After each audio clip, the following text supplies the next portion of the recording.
How are we, guys? How are we? Sorry I haven't posted on my channel in a while. I've just been very busy. We've had fires here up here, so as you probably know, I've got an older video on how to make a cracker, but I'm going to show you how this is just an updated edition of it. So yeah, with a brand new knot and all of that.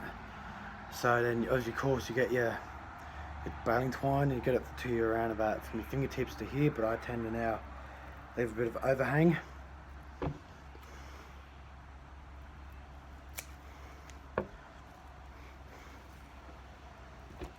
So I'm using the blue stuff.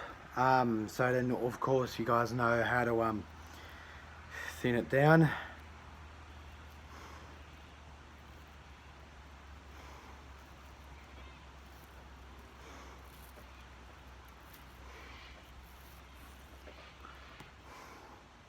So then you get it to around about that thickness. Around about this thickness just here. So then grab one in, chuck it in your mouth. I'm not too sure how well you can see this. So then you just twist it. Now I'm going back to my old method of making them. Not grabbing it out here and twisting it like that. I've kind of stopped doing that actually.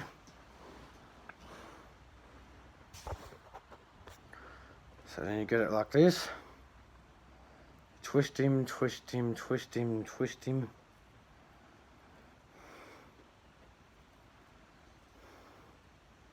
A little bit more tighter.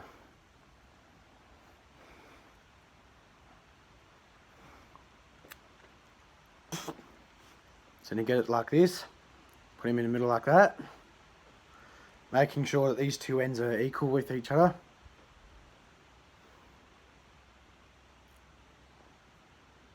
So then you get it up like that. And then with this one here, you let that one go. Alright. So then you'll end up with the cracker like that. So then the next step is to determine where you're going to put your tie-off knot. So I come along here. You want a decent amount of the end of the cracker. Just about there. Now if it doesn't unravel, you can either unravel it like that, or you could go through and then unravel it from like that. So then with the tie-off knot, back in my last video how I taught you guys how to make the crackers, I did the granny knot. That is very, very incorrect. I got taught a different way. So then you grab this end of this one here, you wrap him around like that until you get a loop like that. And then with this end here, he goes back into his hole.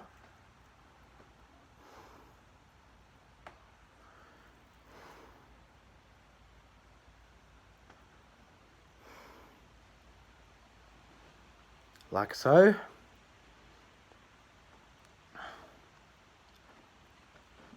So then you do it, it's got to look like that.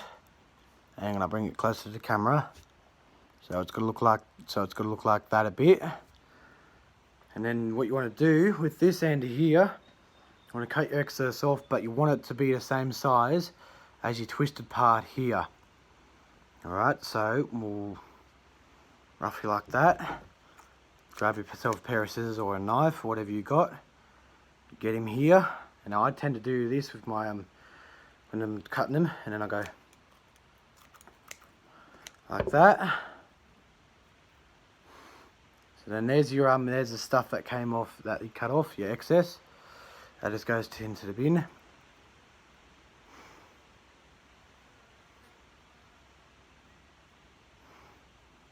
And hey presto, you've got yourself a cracker.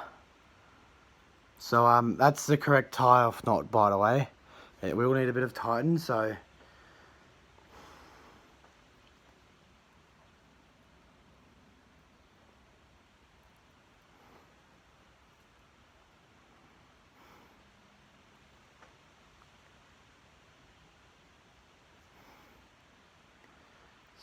that's still it tightened up. Now if you want to improve the twist on the twisted part, what you do is you follow it here, you chuck it in your mouth, and you twist it up like that. And so till it looks like that, and then you let go of it, and then there's your improved twist. You can still open your eye up to chuck it on your whip. You can use these crackers or poppers if you're a dyslexic. Well, actually, no, I won't say that. It depends on where you're from in America. Some of them call them poppers, some of them call them crackers. Here in Australia, we call them whip crackers. So yeah, that's how you make a cracker. So thank you, and happy cracking.